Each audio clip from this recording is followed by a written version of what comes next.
something till you hear this thing first. And maybe you can guys, this thing's about nothing more. It's not about winning and losing. This presentation's about athletes giving themselves the best opportunity to succeed. All of us coaches know we have athletes that they cut corners, they don't realize their potential, whatever it is. So I'm going to talk about 8 points, and we're not going to reinvent the wheel here today. It's going to be nothing probably that you coaches haven't heard or don't promote to your team. But common sense doesn't always mean common practice. These are the 8 things we're going to go through. As you can see here, this is nothing new.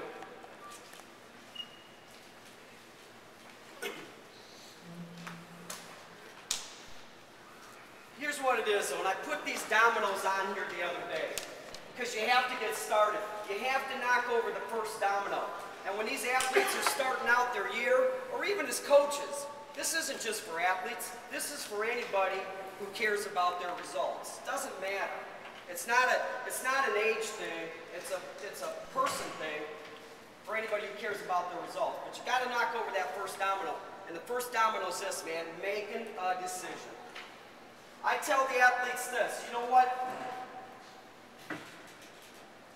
I always ask them this first. I go, who's going to quit in here? I go, who's going to quit this year? And of course, all the athletes always, none of them say they're going to quit. Oh, I'm not going to quit. I'm not going to quit. Well, if you're not going to quit, and you're going to be there every day anyway, why not find out how good you can be? Why not find out how good you can be? I'm talking about making up your mind, becoming stubborn, crossing your hands, digging your heels in, and deciding that you're going to try to find out how good you can be. You're going to try to do everything right. I've met very few males in their life who don't want to know how good they can be. I mean, they really want to know, but a lot of them are scared. A lot of us are scared at times. But I'm talking about making up your mind. No indecision. You know, everybody knows what it's like to be indecisive, and you can't go any further when you're dealing with indecision. So you make up your mind, you cut all the strings that are pulling you in different directions, and you figure out what it is you want, and you commit everything to it. I'm talking about the kind of commitment of jumping out of an airplane. You don't just maybe jump out of an airplane. When you jump out, you jump out. And that's a commitment, jumping out of that airplane. And that's what I'm talking about. Every day, jump out of that airplane. It's huge. You know, there's some other things about making a decision. There's confidence involved when you're making a decision, because now you're taking control. You're dictating what's going on. There's confidence in that when you make up your mind. You know what direction you're going. There's a high correlation between decision makers and achievers. And also, a decision can do what talent can't. All of us as coaches know, have had athletes with immense amount of talent that they never realize it. And you have maybe athletes with not as much talent who end up maybe getting farther down the line just because of that focus, the toughness. But a decision can do what talent can't. Talent guarantees nothing.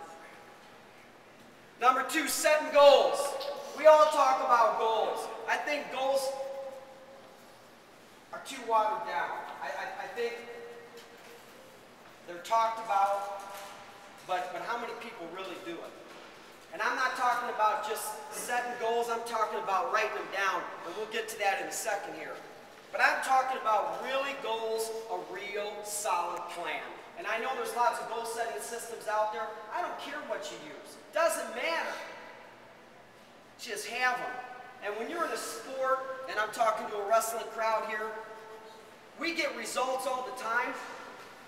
How can you not have goals when you're in such a result-oriented sport? You're getting results all the time. 30, 40, 50 results a year. How can you not have a plan? I mean, for people who really care. And you can see it says bold here. Tell these athletes, you know what, set some bold goals. Bite off more than you're sure you can chew. Here's my goal setting system, guys, and maybe it's similar to yours. It's about as simple as it gets. I usually ask athletes, what's your goal? You know, state champion, state qualifier. That's number one. That's the ideal outcome. Number two, what are the daily behaviors that you have to engage in to make number one happen? And that's the key. You don't need any more than that. What's my goal? State champion. What do I got to do to get there? This is what counts. This is what matters. You know, wanting to be a champion is not new. It's not unique. What's unique is the athletes or the individuals who are willing to do what it takes, or at least give themselves the opportunity. And number two is so important that number three refers you back to number two. And I put a couple other things in here. Give your goal a deadline. And I like how they talk about not only a deadline, but schedule it. Schedule it. Put it in your date timer like it's gonna happen. Keep it simple and clear. Keep your goals simple, keep them clear. But this is the focus right here. This is the vehicle that's going to move you to here.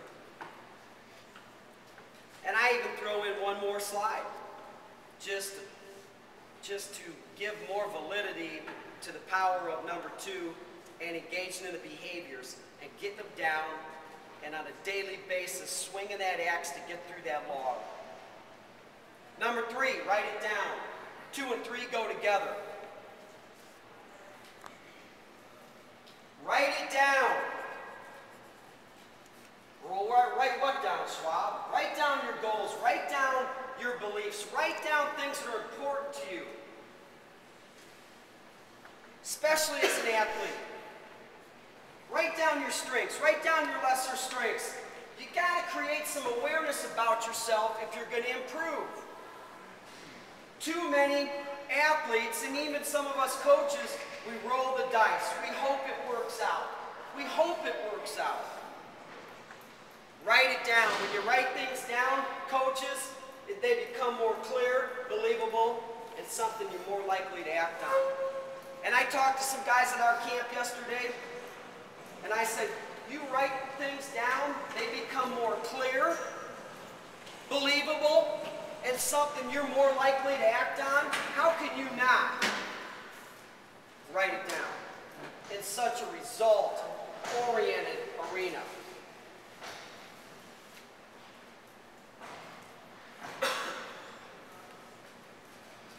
There was a study in 1979, I don't know if any of you ever heard of it, it's called the Harvard study. I'll blow through it real quick. It was an MBA class, about 100 people in the class. How many had goals? 84% had no goals. It's pretty bright people, obviously, if they're at Harvard in an MBA program. 13% had goals, they weren't written down. Just kind of had some things they were hoping they could get to. 3% had goals and a plan. They tracked them 10 years later. The 13% that had goals, but nothing written down, were making, on average, twice as much as the 84%. But the 3% that had goals and a written plan were making on average 10 times more than the other 97% combined. My point is this, is there's validity into writing things down, especially writing your goals down and having a plan. And you know, some of you may have won without that. That's okay. But I'm talking about the athletes and the coaches that want to give themselves every single opportunity. They want to wring as much as they can out of it to see what they can do. Because we all know this, coaches. A lot of times, it's the little things that make the difference. In the end, it's the very little things. It's the takedown on the edge of the mat with 1 second left. It's the guy, we had a guy lose in the national tournament this year in the All-American round by 1 second riding point. 1 second. So don't tell me the little things don't matter. They're huge.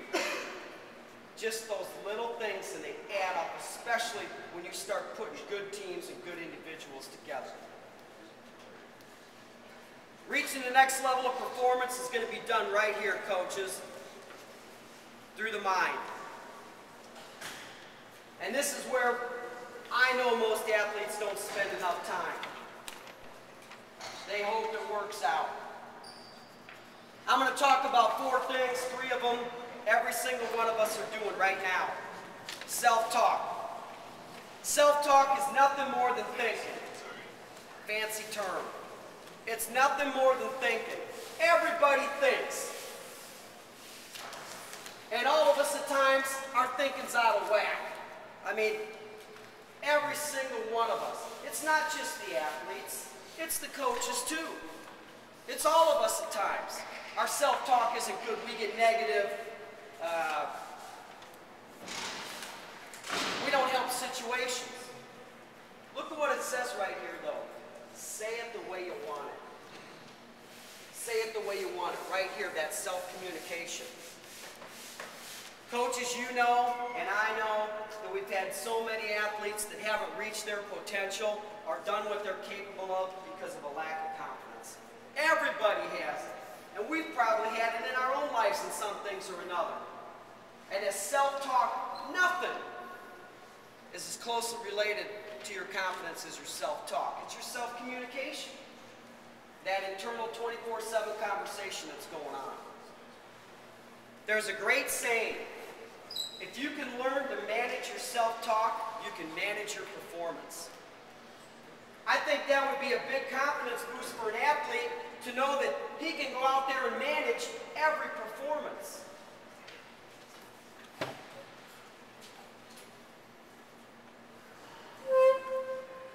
Self-talk, our thinking, it can't be stopped, it can just be changed. You know, sometimes we tell an athlete, maybe he comes to us and he says, I just can't get this out of my mind, coach. I'm having these thoughts. And we go, hey, just don't think about it. Hey, just get it out of your mind. Well, how do you do that? How do you not think? Self-talk cannot be stopped. It can just be changed. And athletes who really care about their performance, they have to work at this. You know what athletes do a lot of times? They go, well, I tried, it doesn't work, coach. Well, how long did you try it? Well, I was trying it last night for a little while. Well, how long have you been thinking? Oh, how old are you? Well, I'm 17. You've been thinking 17 years. You're not going to turn this thing around in one attempt. But anything as valuable as the way you think, anything that valuable that can do that much for you is going to take effort, it's going to take work. So the athlete has to identify areas in the self-talk where negative self-talk occurs and change it. That's it. Is it easy? No. Is it worthwhile? Absolutely. Muhammad Ali. Usually when this comes up for kids, they don't know who Ali is. A few of them do. I am the greatest. I love Ali. 3-time heavyweight champion. The only one to ever do that. 3 times! And 4 of his years in his prime he didn't fight. But Ali used to have a saying, and it's right there, it says, I am the greatest. But there's another part of that quote that you don't see a lot of the times. The other part of that quote is, I said that even before I knew I was. He convinced himself with his self-talk. Now, I'm not promoting athletes to go around telling people they're the greatest. They'll probably get some resistance around the school. But what I'm talking about is that self-communication. Breathing. Most of us don't even think about our breathing. I spent 10 years at the University of Minnesota, and for about 7 of those years, every time our athletes went off the mat, and they didn't even know the psychology behind it, but every time our athletes went off the mat or there was a break in the action, we always had them doing this. We always had them going, boom, now they're getting set. Or boom, they're going down. Learn how to manipulate that breathing, especially in your training. Learning to slow it down, slowing your thinking down, slowing your breathing down. When you do that, guys, I mean, it helps you relax. It helps you regain composure. It helps athletes increase their intelligence and awareness. Just that little,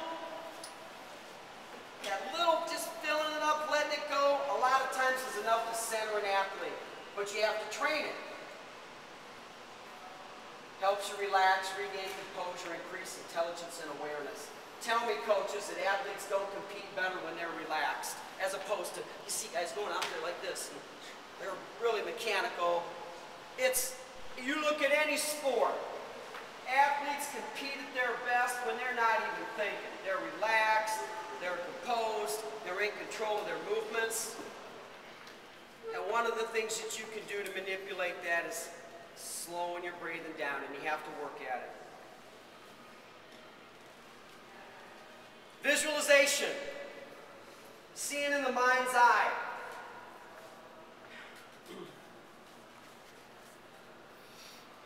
We tend to move towards what we think about. I tell athletes, you got to dream. You know what? Somewhere along the line, I don't know, man, maybe it's gotten lost a little bit. You got to dream. Even as coaches. Even as coaches. You still got to dream. You don't want to lose that. You don't want to lose that.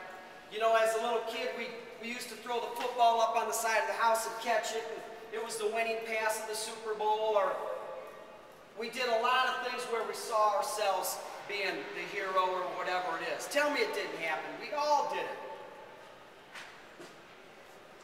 I was talking at the UNI camp yesterday, and my brother Doug was sitting there, and I used him as an example of seeing in the mind's eye.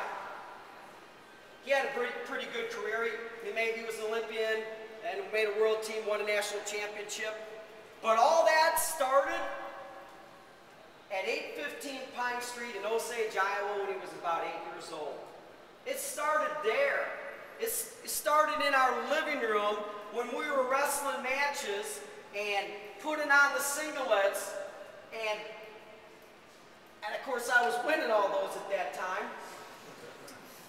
But we went through an award ceremony and everything. But my point is he was dreaming, and he kept that dream going. And I hate to see kids who stop that dream somewhere along the line where they start selling on win some, lose some. Why not have it all? Or at least give yourself the best opportunity to have it all. I did a clinic one time with a guy named Tim Hartung, and some of you guys might know who he is because he's a Wisconsin guy and was a two-time national champion in Minnesota. We were doing a camp. He's flicking around the channels on the TV, and having the TV on during the day drives me nuts. And I'm trying to deal with it, man, but it just finally boils over. I said, why do you watch this shit? Why do you watch this? Because he was watching different sports. And he said something that's stayed with me the whole time. He said, because I dream about being there. I dream about being there. And he was a one-time national champion at that time. But he dreamed about being there. And I think we got to see in the mind's eye and encourage our athletes, you know what, to dream about being there. And if they don't get there, they don't get there. You know what, life's full of disappointment. But why not dream about being there? And lastly, of the psychological skills, scouting report. Writing a scouting report on yourself. Hey, it's a good exercise for coaches. What do other coaches see when they look in your direction? What are some areas that you need to work on as a coach? Athletes, what is it that's kept you 3 inches from the goal line? Why haven't you got to where you want to get to yet? What is it that continuously shows up in my teams getting beat or me getting beat? I think it pays to know those things. And you have to be objective, and it's pretty tough to be objective about yourself, but you put away the crystal ball and you grab a mirror and you take a hard look and you start getting honest and start thinking about ways, you know what, that I can get better results instead of just hoping next year's different. Number 5 of the 8, confidence. And coaches, this is where we see our athletes struggle big time. Confidence dictates just about everything in our lives, period. Choices we make, everything. Especially athletes. Affects athletes' results big time. And maybe even our coaching results. The thing about confidence is this, is it's not constant. It ebbs and flows. Sometimes you have it more than other times. It doesn't matter. You can have doubts, and athletes need to know this. They can have doubts and still prevail. Athletes always think something's wrong if they're not feeling confident. Doesn't matter. Get out there, dive into the deep end, and I promise you, you'll get your feet back on dry land.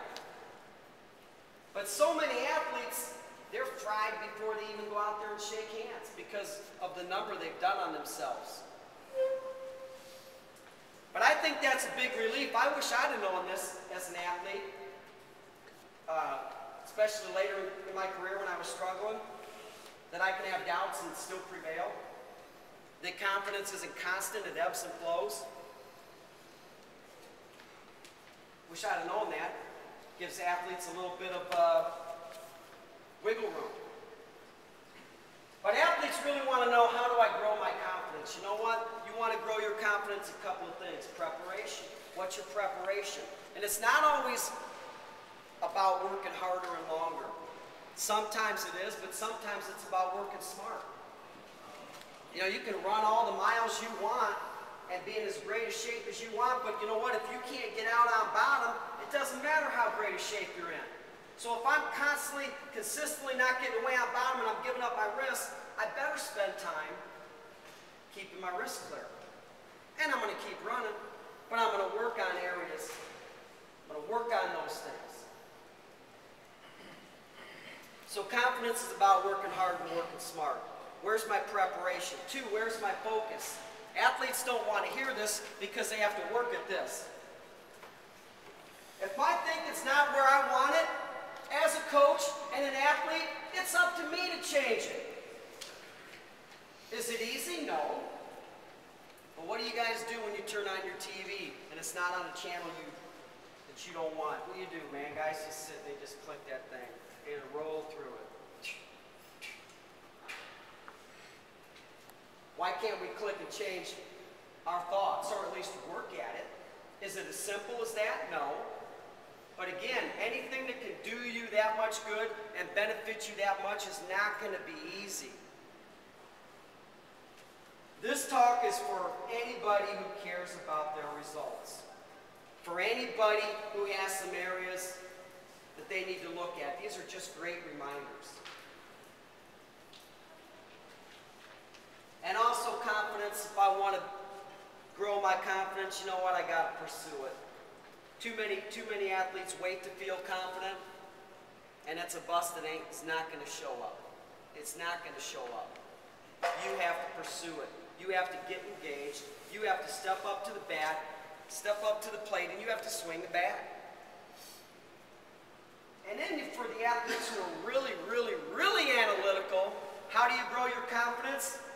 You break down the obstacle, whatever it is. You hear coaches, you hear people talk about this all the time. Oh, he's a head case. Oh, he's got a mental block. They throw all these different things out. If you got a real analytical athlete, and even us as coaches, if we got some block, you know what? Expose it. Break it down. Start taking down that wall and putting those bricks down and start identifying them for what they really are. They're just thoughts. That's it. They're just thoughts. And when you put them down like that, and you expose them like that, a lot of times it's like, you know what? They are just thoughts. They are just thoughts. This is something I can get over. I've exposed it for what it really is. Not all athletes are going to have that capacity to do that at 15 and 16, but I tell you what, maybe they might surprise us. They're actually pretty smart. But again, I'm only talking to the athletes and the coaches who care about their results. That's it. And I continue to say that. Number 6, attitude. This is my shortest slide, but it's probably the best. I mean, this says it all. There's the thinking, the actions, the habits, the results. It all starts right here. found about athletes is a lot of athletes, well, I've been in college most of the time, but it seems like athletes struggle a lot more when they get to college than they do when they get to high school. Because once you get to college, so many more of their matches are they're so much tighter. They're a lot closer. You know, you're not seeing so many lopsided wins, where guys have to really work to win, you know, 2 and 1 and 2 and 3-point matches. So they start questioning themselves. Attitude is everything. Tell me I'm wrong, coaches. Tell me I'm wrong that when you got an athlete on your team who's got a crap attitude, that it doesn't just contaminate things.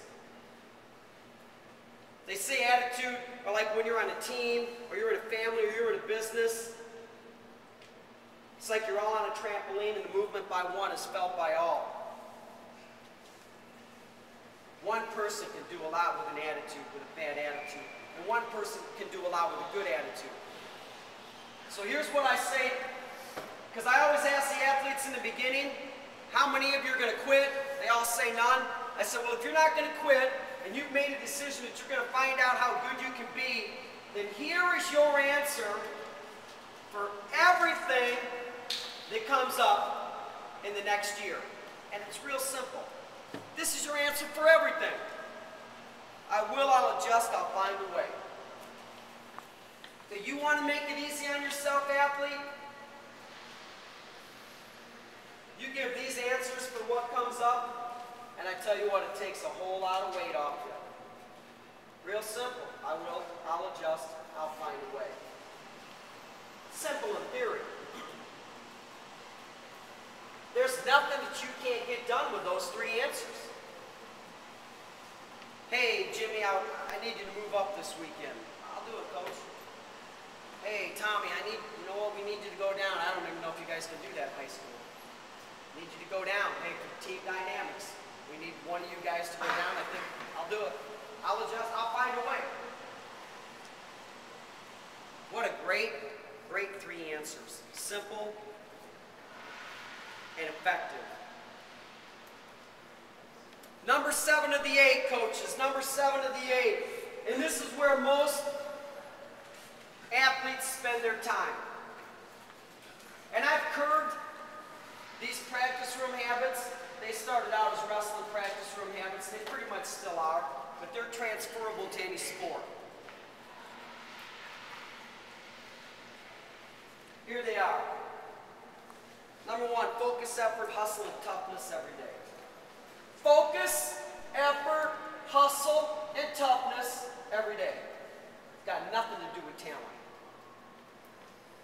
Focus, effort, hustle, and toughness.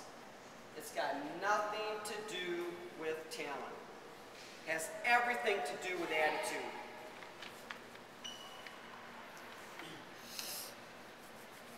Number 2, strong positive body language all the time. How many times do we see athletes, their body language dictates so much. They give up a takedown on the edge of the mat and they come back to the center like this. Or they get thrown to their back and they think the match is over. You can see so much in wrestling. You can see the body language because they're out there. It's just 2 of them. They don't get mixed in the crowd. And having that strong body language plays a part. It really, really does. Remember, you want to give yourself every opportunity to win. The little things are going to make the difference. This is the difference. Walking back to the center here and walking back to the center here. Those are 2 different messages. Guys shaking their heads. Strong, positive body language all the time. Never varies. Easier said than done, but very, very worthwhile. Number 3, train through fatigue. We are in a fatigue sport, coaches, and we all know that. And we know a lot of times matches are won because one athlete can compete longer than the other one. That happens a lot. And then we also know a lot of athletes, coaches who get out there and they lose because of a lack of conditioning. And where does that start? Where does that start? It starts in the practice room. Train through fatigue. So here's what I tell athletes. It's not enough to go, get up, and puss.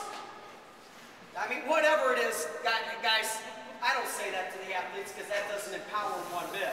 But I've seen coaches like that, get up.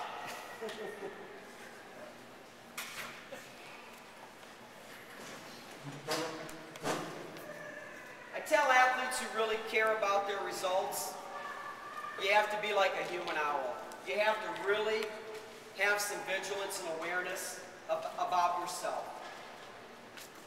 And in order to challenge fatigue, athletes have to be aware when it's setting in, when it's starting to play with their mind and they're starting to think about letting up or holding off. And it's that time, that crucial moment right there, that one decision to go a little bit further. And then the next day, when it comes again, instead of putting your head down, instead of easing up, go a little bit further. And the next day, and the next day. And I tell you what, over a month, 2 months period of time, you've gained 2, 3, 4 minutes through the course of a season. Now, fatigue is not an issue for the athlete.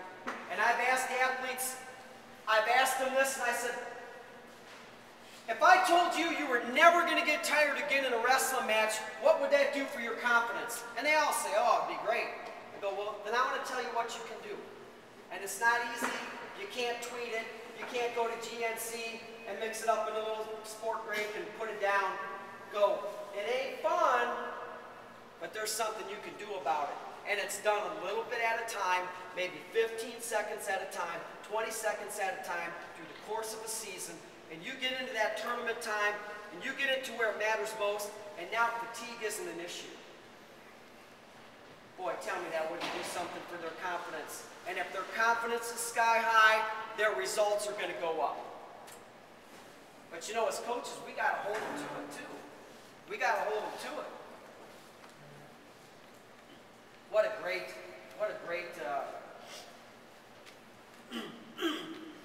thing to build yourself just a little bit at a time. Effective in your training, number 4. You're effective in your training regardless how you feel. I'm going to be honest with you, coaches. I'm a little bit cynical. I don't care how the athletes feel. I really don't. Too many athletes worry too much about how they feel. I'm not feeling good. My stomach kind of hurts. My legs are tired. Doesn't matter. You're effective in your training regardless how you feel. And a lot of times, if you don't pay attention to it, they stop thinking about it. Athletes, you know, as an athlete in this sport, I believe you have to be willing to give up comfort. As an athlete in this sport, I think they have to be willing to give up comfort. If you chose wrestling, you chose a tough sport, guys.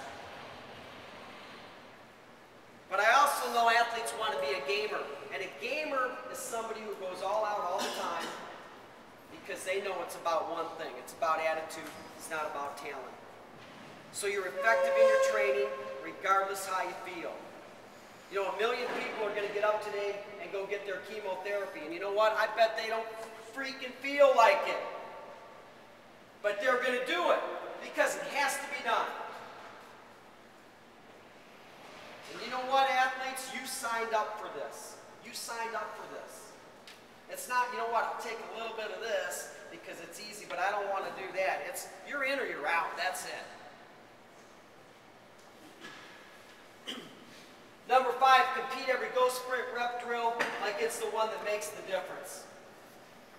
Compete every go, sprint, rep, drill like it's the one that makes the difference, because it does. Because it does. It's not a sometimes thing.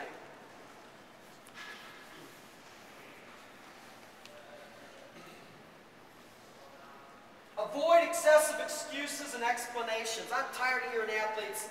You know what? Sometimes I'm not very popular when I do this with the athletes either. Avoid excessive explanations and excuses. You know what? They weaken you. We've all had athletes. It seems to be the same ones, too, that it's always something. It's always something.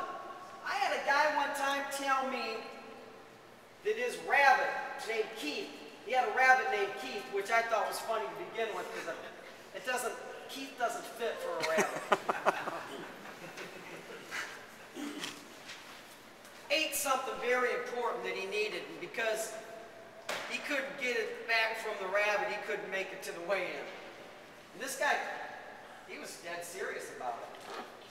I thought it was pretty funny, a rabbit named Keith. My point is this, excuses and excessive explanations, they just weaken you. And then we all got those athletes that you never hear a word from.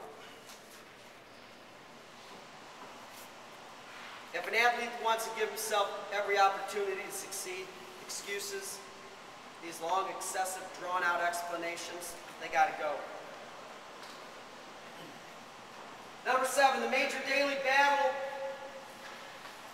for all of us, not just the athletes, is between what we know we should do and what we actually do.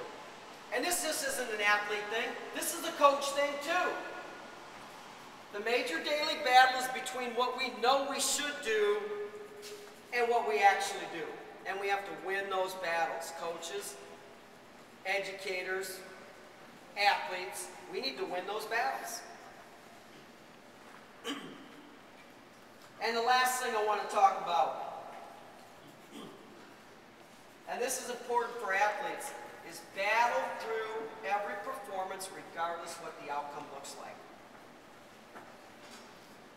Battle through every performance regardless what the outcome looks like. Why? Well, 1, a habit's on the line. 2, you may see that athlete or team again and you want them to remember you. And 3, competitions are won and lost in the final seconds all the time. Coaches, tell me it's not, especially in our sport. How many matches are won and lost in the closing seconds at the end of periods on the edge of a mat? It happens all the time. Competitions are won and lost in the final seconds all the time. I could give you hundreds of wrestling examples, but I'm going to give you one example, a football example. It's the only football fact I know. Because I don't follow sports, but I learned this football fact because it really brings home about a win is never certain and a loss is never final. 2006, University of Minnesota is playing Texas Tech. What's called the Outback Bowl, whatever.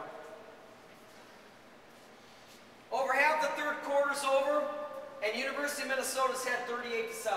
Over half the third quarter's over, Minnesota's leading 38-7. And my understanding is, with football standards, that's a pretty sizable lead. I'm pretty sure what Minnesota was thinking. Glenn Mason's licking his chops and his white teeth, and he's thinking about the bonus that he's going to get. And the athletes are probably thinking about what they're going to do that night because they're in Phoenix, they're in Arizona, it's warm out. But I'm more interested in what Texas Tech is thinking about. What are their coaches and their athletes thinking about? Because they're down 38-7. Hey, if you were the coach of that team, what would your self-communication and your body language be like? I'd have a hard time keeping my head up. Somebody must have told them a win is never certain and a loss is never final because they scored, they took it into overtime, and then they won in overtime. I believe it was 44-41, something like that. But you can look it up. It's all true. My point is a win is never certain and a loss is never final. And athletes need to learn to sprint through the finish line. Sprint through the finish line. And I'm going to throw this in because we're getting close to the end here. And I appreciate you listening. I know it gets old. Continually hear some little angry 5'3" guy talk about this stuff. But I try to get the athletes to do this, and I know some do and most don't, is at the end of a practice, Again, that awareness before they leave, ask themselves, did I win the battle with myself today? And what I mean by that is, did I give everything I had? Did I cut some corners? Learn to get into the habit of, did I win the battle with myself today?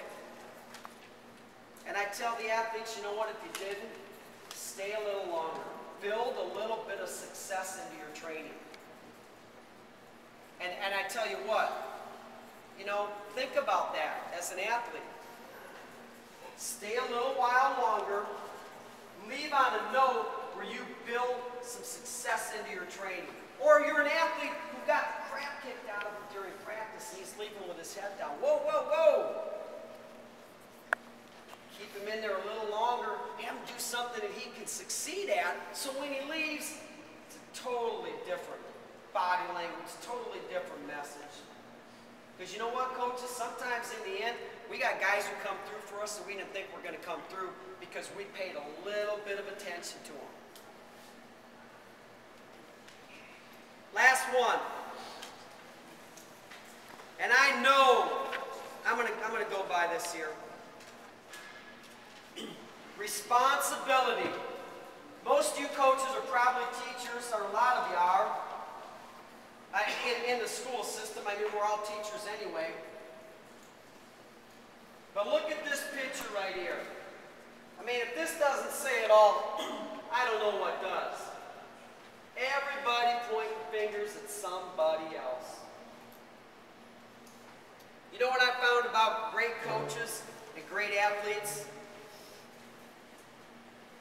They want it on them. They don't want to give it to anybody else because they don't trust anybody else to get it done. They're the kind of people that say, let me do it. Give it to me. Oh, you got a big assignment that you need very, very important and it gets done right? Give it to me. Give it to me because I'll get it done. Don't give it to him.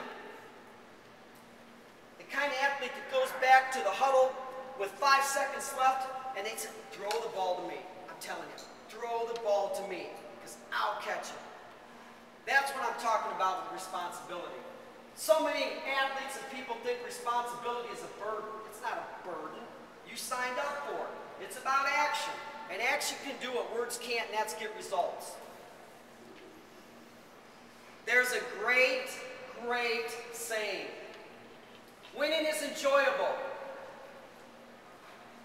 but it requires responsibility. And if you fail that responsibility, the penalty is failure to advance. I'm going to say it again. Winning or succeeding is enjoyable, but it requires responsibility. And if you fail the responsibility, the penalty is failure to advance. Okay, coaches, we've been there before. Maybe we cut some corners, we didn't prepare our team right. Athletes have been there a ton of times because they didn't do the right things, and now they got to sit up in the stands and watch athletes that they had previously beaten go out there and get their hand raised. I know I've suffered failure to advance academically. One semester, 9 hours. And didn't make it to the classroom. I failed my responsibility, and the penalty was failure to advance. I stayed and took 9 hours of summer school. And never happened again. But we've all had it, coaches, in one way or the other. As I kind of wind down here, I got 2 slides left, I believe. This is something I always ask athletes, especially after they're coming off a loss and they're sitting there and you hear all kinds of things. I'm done. Or you get all kinds of things. Or like a guy on our team this year, Joe Cologne. He's in the All-American match against a kid that he'd previously beaten. Pretty good, pretty handling. Anyway, the guy came out and really took it to him. Ended up coming back and lost like 13-11, but my point is, he was walking around that night, the match is over, he's not going to be an All-American, he's crying, and I say to Joe, after he kind of came down a little bit, I said, I want you to remember this. Because the big question is, Joe, is what are you going to do between now and your next opportunity to succeed? What are you going to do so you don't feel this way again? Don't forget how you feel. Because we all forget how we feel sometimes. We forget about it. What are you going to do between now and your next opportunity to succeed? It's the little things on a daily basis that add up. This is for show here. I tell athletes, but we all need to remember this as well. Don't play games with clocks and calendars because you will run out of time. Last slide. The last slide. This is what I want athletes to remember, or anybody. This picture says it all right here. It doesn't even matter what they're raising their hand about. It's probably not a wrestling match. Tell me we all don't know what this feels like. I mean, we all know what it feels like. This is a good feeling. It's a great feeling when your athletes have it. It's a great feeling when you're able to do it. And I ask athletes this, why not you? Why not you? Hey, somebody's going to fill those slots in your weight class next year. In Wisconsin, what is it, 6 placings in the state tournament?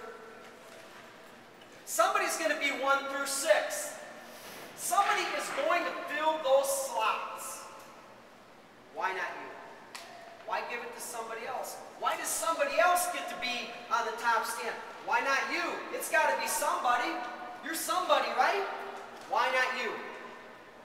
I go, if you can give me a good answer, I'll sit and wait for it.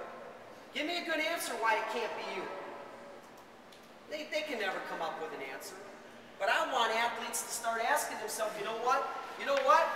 Why not me? Why not me? You know, I need to get busy, but why not me? And then they start seeing it. And then they start moving towards it. But this right here says it all. And this is why we're in it, guys. I mean, I'm not talking about winning, but to feel this right here for a little bit. We do a lot to feel good for a short period of time, don't we, coaches? We do a lot to feel good for a very short period of time, but man, does it feel good. And this is, I think, where I want to leave it, because I think this is a positive way to leave it. And I want you and I want the athletes to ask themselves, you know what, why not me? Why not my team? Why not my athletes?